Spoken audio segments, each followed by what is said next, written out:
I love being able to work with clients and helping them build their resilience.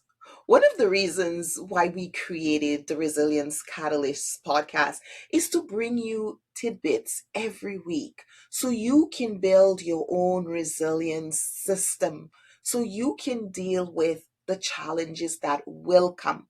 It's not about will I have challenges, Joyce? Will tough times come? It's how will I respond when the tough times come? How hard will I be knocked over?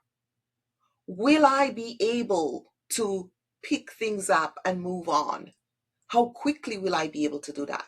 This is exactly why we do the Resilience Catalyst show and why we have the Resilience Intelligence platform where you can map your resilience, where you can see how well you're doing and what you need to do differently. Today, we had Dr. Naomi Hall on our podcast, and she is a phenomenal speaker. She speaks about the brain and the stress management system. I hope you watch that show. I hope you share with someone you love who is struggling, who may be not making the right preparations or making the right decisions, or just need a little bit of help to get them on the right track. So go ahead, take a look at it and send this link to a friend or a colleague. I can't wait to get your feedback. Go ahead, make a comment, give a feedback, and tell us how we can help you. Bye now. Welcome, and this is Joyce Odidison, your friend. And today I want us to talk about stress, looking at the foundations of stress. Today, I have a guest with me. I have Dr. Naomi Hall with me, and this woman has fought her way back from burnout and stress episodes a number of times. So she has walked the road, she has talked the talk, and today she's joining us to look at some of the foundations of stress. Stress is something that we all have in our lives and we all must have, but the degree of stress, the extent of stress, and how long we stay stressed is what we're going to be talking about because we know that everything that we do too much of can become bad for us. So, Dr. Naomi, welcome. Thank you so much. I'm excited to be here and get to talk a little bit about stress and the foundations that are necessary to fight it. Absolutely. So tell us a little bit about yourself. So, guests, I just want to tell you a little bit about Dr. Naomi Hall. She's a speaker, educator, and stress management coach who helps high achieving professionals reclaim their well being so they can feel better. Like, who doesn't want to feel better? We all want to feel better, right? And so she has spent decades in this profession and she specializes in supporting professionals with constant pressure, those who are quietly running on empty. And if you know someone like that, this is an episode that you need to share with them. And she has spent over 22 years across classroom teaching in districts, in leadership and consulting. So, especially my teachers out there, professional teachers, I know I've spoken to many of you. I know the stress that's there. So, listen up today. Dr. Naomi has some nuggets for you, and we're going to get started. So tell us a little bit about yourself, Dr. Naomi. What brought you into doing this work? My own struggles, honestly.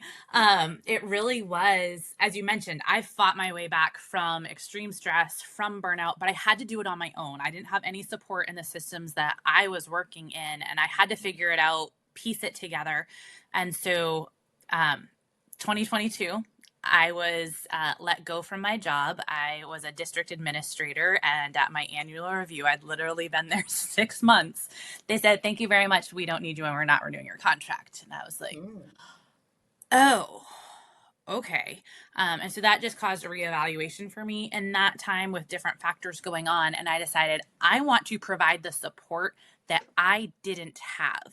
Because when you have support, when you have somebody in your corner who has walked this pathway, it goes so much faster. And I want people to understand that healing is possible, that there is hope, but it's much faster and it's a little bit easier when you have Mhm. somebody working in your corner. So that's really how I got started in doing this work.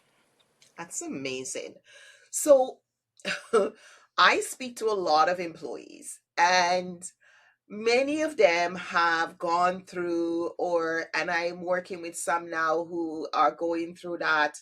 You don't have a job anymore. How did that make you feel? Let's talk about that, because some of them don't understand that there is that grieving process. Even though it was just 6 months, it's that grieving process. There's that shock, there's that denial, and going through those emotions. Can we just tap into that and how we need to deal with those so we are less stressed? Absolutely. And this has happened to me twice. So this last time was I wasn't new to the rodeo. I'd done it before. And you're right. There's shock, there's anger, there's grief.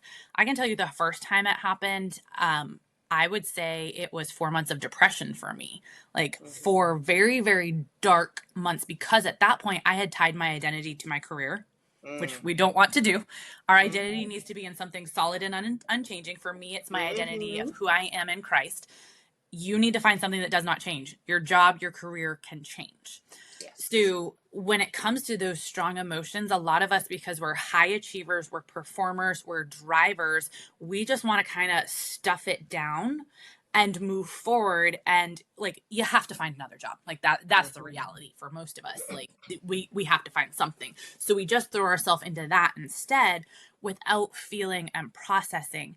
And those emotions, when we don't process them, get stuck in our bodies. And our body, there's a book literally called The Body Keeps the Score, and it Mhm. does. And so it comes out Mhm. in struggles and challenges and physical ailments.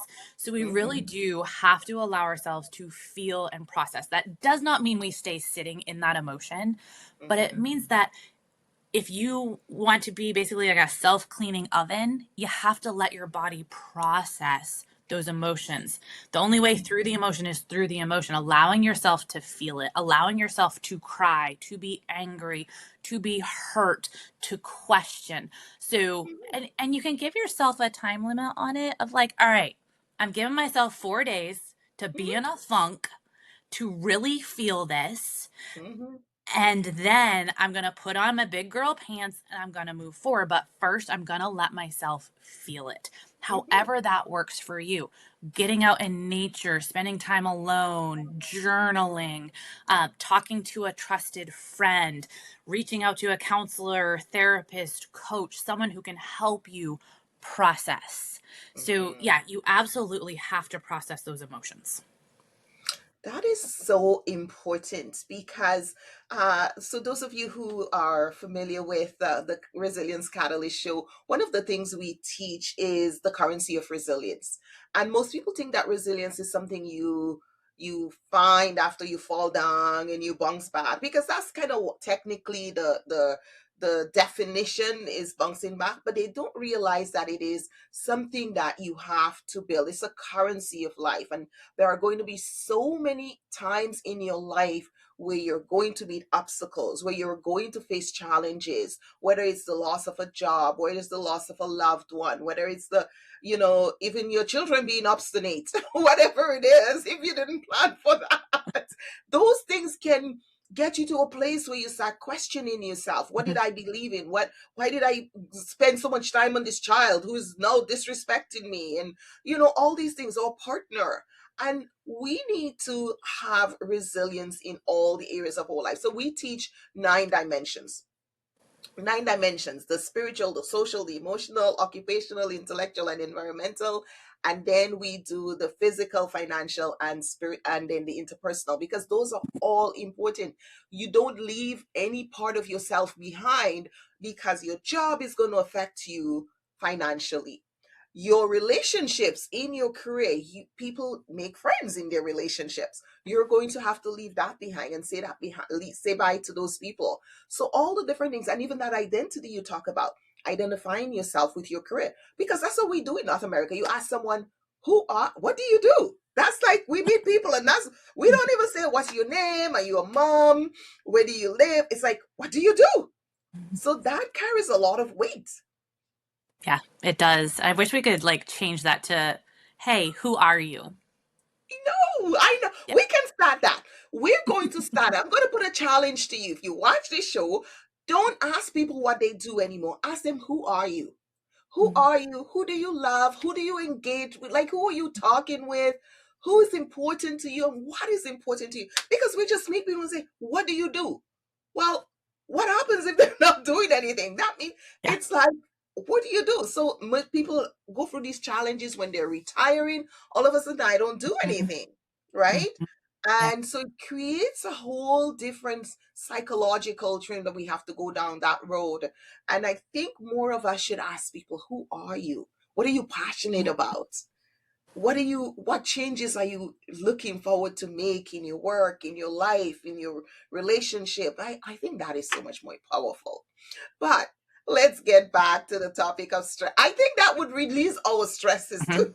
I Mhm. think it I, would. definitely. It would. It would. It would get us talking about different things and it would get us learning about it. So tell us one of those times where you fought yourself back from it, and you talked about journaling and you talked Mhm. about all the different pieces you use, but share with us one of those times where you actually had to bring yourself back from stress. Mhm.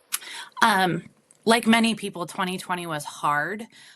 But Mm, for me, it wasn't anything to do with COVID. It was all career related at the time. And I was in a very toxic environment at the time. Um, I was being lied about by one of my direct superiors. It was very, very difficult. And so I was also at the tail end of dealing with some chronic illness for myself, which is another piece of my story, fighting back from that. And so I was battling this extreme stress, like crying mm, at work, like, you go into the bathroom, close the door, and just bawl your eyes out, wash your face, mm, and go back to work. Um, in the midst of that, I realized that I needed to take back control, that there were things in my life. I had spent years fighting for my life, um, literally fighting for my life and surviving. And I decided I was done just surviving. It was time for me to thrive and time for me to take back control of every piece that I could. There are things that I mhm, can't control. I could not control that I had bacteria in my body that wanted to kill me. Like that was beyond my control. mhm, But how I moved my body, how I fueled my body, the rest that I gave my body, the hydration, the mindset pieces, those are my 5 foundations of stress management. Those pieces I could control. And I could pour into those areas of my life so that I had a solid foundation. So when the stress tried to wipe me out, I was a strong house on a solid cement foundation. I wasn't a crumbling house on a crumbling foundation. And so exactly. that's really what I did was I started to pour myself into those areas so that I could be a strong, healthy, and as you say, resilient human Mhm, being. So that's really where I started in that. And I did change positions and things. I took the action steps that I could. I worked there and did the best that I could. Positions changed. I looked for other options. So that mhm, was I didn't take it sitting down. I didn't take it as, well, this is as good as that gets. It's my fault. Like, I did not allow myself to be the victim in the situation. It was, this is not an okay place for me to be. Here are the things that I need to do for myself, and here are the action steps I need to take to get myself into a healthy place, both career wise and mhm. physically and mentally. Hmm. Well, I want to commend you and acknowledge you for doing that because it is so easy to just have a pity party and say, Mhm. oh, this is happening to me. I'm the victim, right? Yeah. And we can do that for a moment, but we have to pull ourselves together Mhm. and take control of our lives and take control of the things that we can control. Mhm. So if you're watching today, what do you have in your control, right? I was speaking with a client today and that was the same thing. Like, what can you control? Mhm. What can you control? And is this happening to you or for you? Is Mhm. this an opportunity that's being presented to you that you would never have explored had things stayed the same? Oh, for sure. And that's actually an activity I take my clients through is zones of control of, we have three nested circles. The inside circle is completely within my control. And so I have Mhm, them go through like, what are the things that are completely within your control? The second circle is partly within my control. And I have them put mhm, things in there. And then completely outside my control is the third circle. And so mhm, we really look at, if it's completely outside my control, I need to accept that it's outside my control and let go of it. If it's mhm. partially within my control, what action steps can I take? And if it's completely within my control, I need to deal with it. Absolutely. Absolutely. Taking ownership for your life and the Mm-hmm. things you can control is so important. It's so empowering. It And is. we need to do that because it gives us that passion and it helps us to feel less like a victim and less sorry for ourselves and it fires up our brain. So let's talk about the brain part because what happens in the brain? Let's talk about that because that is so critical. Today I was working with a client and we have our own resilience platform. So clients can go in and measure how well they're doing in these 9 dimensions of their life and get a resilience index score. And we were going through her score and she was looking at it and she was saying, oh, I feel so empowered. I never thought about these things in my life. I never really look at these. And so she's getting this full report and we're going through and we're looking at the micro skills and how these skills have helped her and where she's used them. Because sometimes it's not it's not visible how we've implemented these skills in our lives, but it's so important to remember and to bring it back to say, take ownership of that. That's yours. You have that ability, you have that skill. Now let's own it and work on that. So let's talk about what happens in the brain when we take that ownership. Yeah. So I want everybody to understand that you're not broken. There's nothing wrong with your brain. Your brain is doing Mhm. exactly what it was designed to do, which is to keep you alive. So your brain is scanning constantly for the negative, for the unsafe, for threat, for danger. So we just Mhm. have this natural negativity bias because your brain wants to keep you alive. Like if you're not alive, your brain's not alive. Okay. So there's nothing wrong with you. But when we start to take back that control and we decide that we're going to purposely look for the good, the positive, the things that we can control, we get to retrain our brain. And Mhm. it's something that's completely within your control. That does not mean it's easy. Does not mean it's easy. Nope. But we get But to it's start possible. yes, it is absolutely possible. And Mhm. I am living proof of this. And I literally today this came to my mind. I was out grabbing a few things at the store. Like I don't know about you, but the stores right now are absolutely insane. I swear everybody was at the store this afternoon. Crazy. And I was Try thinking me. yeah, I was thinking of how I interpreted my interactions this afternoon with people of like someone held the door for me, someone let me cross. Like I had some very positive interactions. I couldn't get Mhm. out of my car because the guy next to me had opened both of his doors as he put his groceries in. Initially, he did not acknowledge me, but then as he closed his doors and I got out, he acknowledged me, just kind of a thanks. And I was like, oh, okay, yeah. So I had some really positive interactions. And I was thinking of how I know someone who would have viewed this entire outing as negativity of Mm. that guy didn't let me out of my car and he didn't acknowledge me, this one didn't hold the door for me, this person bumped into me. And so I've put in the work to be able to see the positive, to take back control of what I'm seeing in my environment. I even think of Mhm. earlier this week, another example. My dog has been extremely sick this week. We had to go to the emergency vet. I came home one night to she had had accidents in my house because she was very very ill. I had to clean them. We had no carpet cleaner. So 8:30 at night I'm driving to Walmart, my least favorite place to be at that time of night, to Mhm. buy carpet cleaner. And as I walked out, I looked down and you know what I found? I found a heads up penny. And, you know, Mm. there are little sayings about pennies from heaven, but it was just Mhm. this reminder to me of there are little good things in the midst of the really bad. Yeah. And so we have a choice on what happens with our brain because in stress, we get escalated, our brain goes into fight, flight, fawn, that Mhm. whole thing, and we're just trying to survive. And so I teach my clients how to get out of that survival brain and back into your thinking brain where you Mhm. can think, reason, and problem solve. And Mhm. so I had a choice all throughout Mhm. this week as I dealt with like some really serious questions and decisions about my dog. She's still with us. Blessing. Mhm. We got a little more time with her and she's doing better. But I had choices and how I thought, how I reacted, and what I saw around me. And that penny was just that little blessing and that little reminder of, Naomi, there are good things in the midst of this. Mhm. So Absolutely. nothing is wrong with your brain. Well, our brain is, I don't think a lot of us understand the job of the brain. Mm-hmm. We, the other day a client said to me, "Oh, Joyce, I was told that some stress is good for us." I was like, "Yes, if we don't have any stress, our brain will just put us to just hang out, eat all the potato chips and get fat." I said, "We need to have that stress, okay? Mm-hmm. Social stress. We need to have that emotional. Okay, I need to, have good relationships. I need to treat people well. We need to have those because we are living, it's a social contract. We're living in a society and we have relationships. We're interpersonal beings, and so we need to have a little bit of stress, otherwise we would become so selfish, because Mm-hmm. that's how the brain is designed. Yeah. It wants the best of everything, it wants the easiest of everything, it wants the most of everything.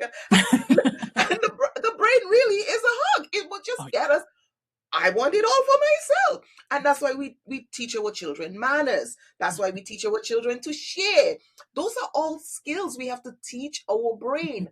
But not all of us get it at the same level. Depending on your social situation, you may not have learned those skills. And in my work, as working in the workplace as a conflict analyst and coach, I see a lot of people, and some people did not, their brain did not take the training. Yeah.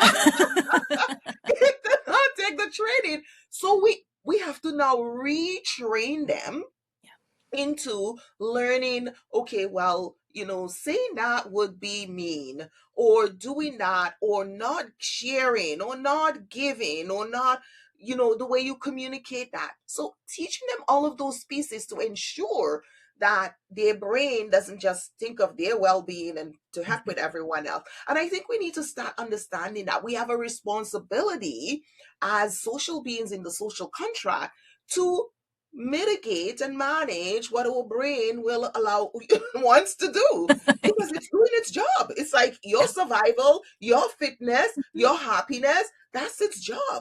Yeah. And when we get too into ourselves, we become obnoxious. People Mhm. start saying we're narcissistic, and so we need to now curtail and say, okay, let's manage the ego. Let's be a little bit more compassionate and empathetic and think of others, because that's what we learned as little kids.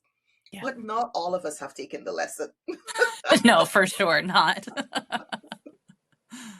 That's why we have our jobs, right? I know, we didn't all take the lessons. Oh, this is fun. I'm enjoying this conversation. As we talk, and I really wanted to pick your brain a little bit about what happens when you work with your brain to create effective change strategies, Mhm. for managing stress. Mhm. Those we go through change on a daily basis. It's difficult, and how do we get that done? Absolutely. And that's really a focus of my work, is helping you work with your brain, because Hmm. most of what I teach, and I know a lot of what you teach as well, is nothing earth-shattering. A lot of it is things that people already know that they should be doing, Hmm. but haven't been able to effectively do, because a lot of times when we try to change, we do the exact opposite of what our brain needs. And like I said, your brain's not broken. It's doing exactly what it's supposed to do. It's protecting you. So when we Yeah. try to make too big of a change, our brain resists because that requires too much energy. It's too uncomfortable. And so your brain says, nope, we're going back to status quo. So that's kind of why, like, January, our resolutions were like, I'm going to be healthy. I'm going to eat all natural, whole, unprocessed, drink my water, at the gym 2 hours a day, 5 days a week, all of this. And then by, what was it, January 9th? It's like the first or second Friday of January is National Quitters Day. You're done and you're sitting on your couch in sweats eating Doritos. Your brain has just said, no, we're going back to status quo because this is too much. So when I Hmm. work with my clients, we look at, okay, what are the changes that need to be made? We kind of make a global picture.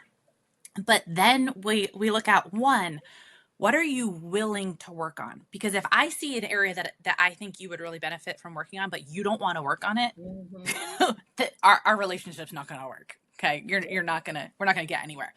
You need to be Mhm. willing to work on it first, and then we really hone it in to one simple small change that is a little bit of a challenge for you. So my background, as you mentioned, I spent many years working in education. In education, we call this the zone of proximal development when we work with students.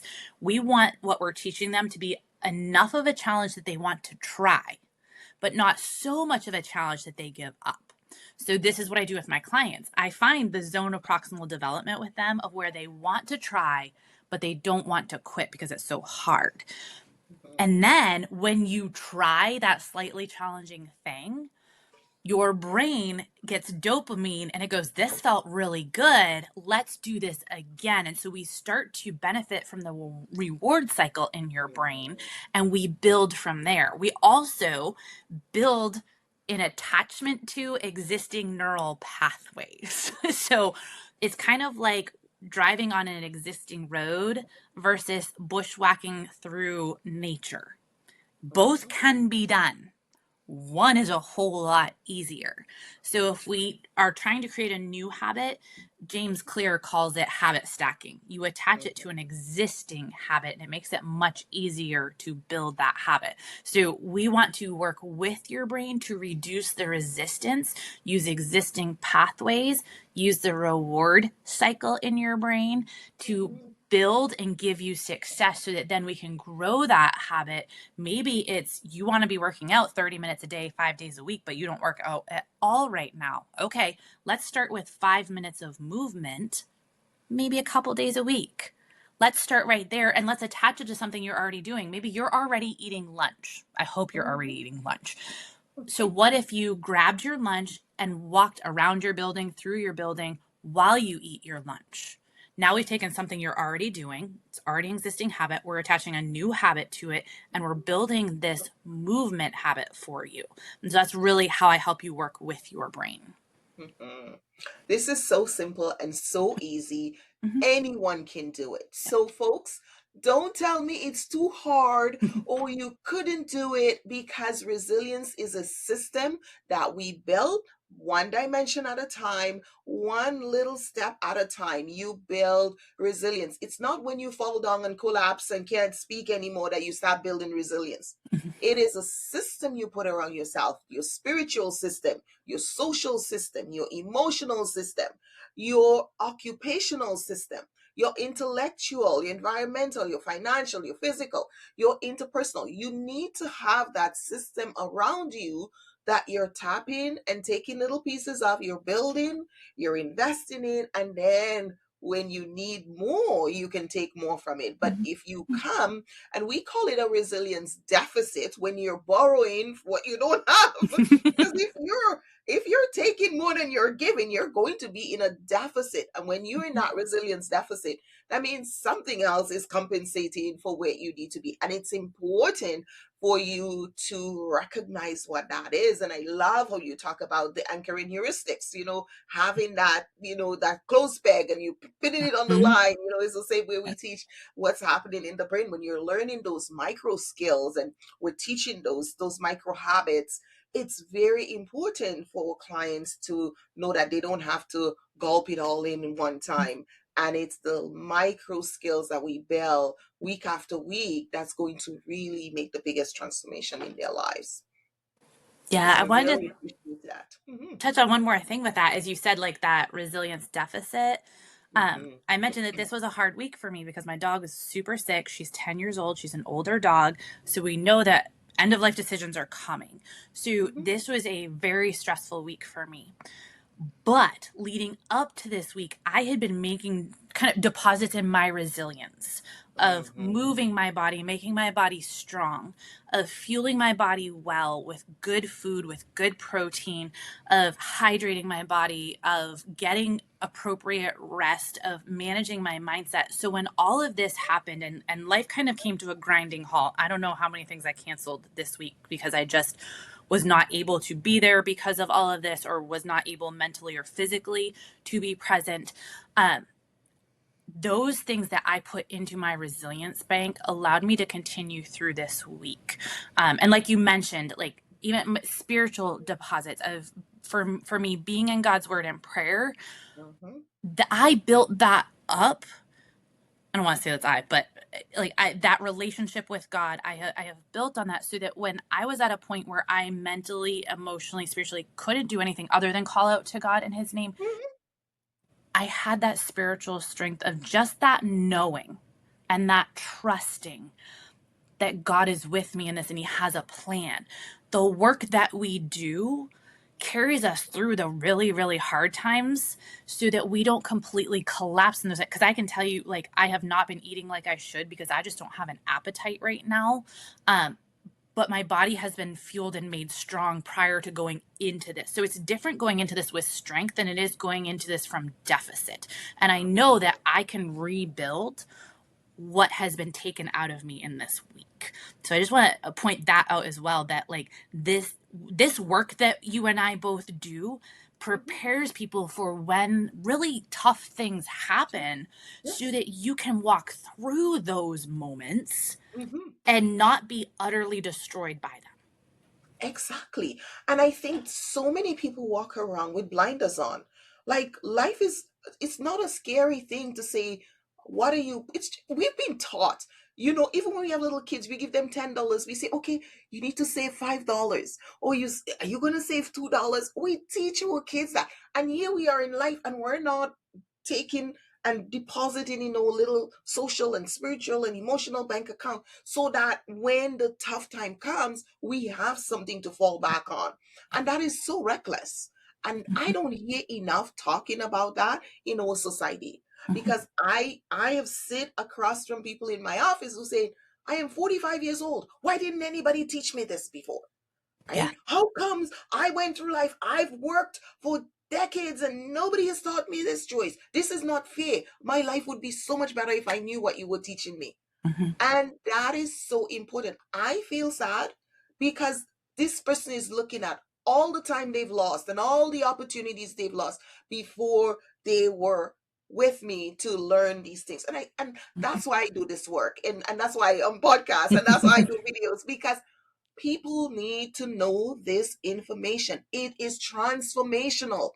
I had this client who came to see me and she says, Joyce, I noticed that I get up angry every day. I was like, that is a tough place to be. Who Mhm. wants to wake up angry? She's like, yeah. I said, so what are you angry about? I don't know. I just wake up angry. And we did the work.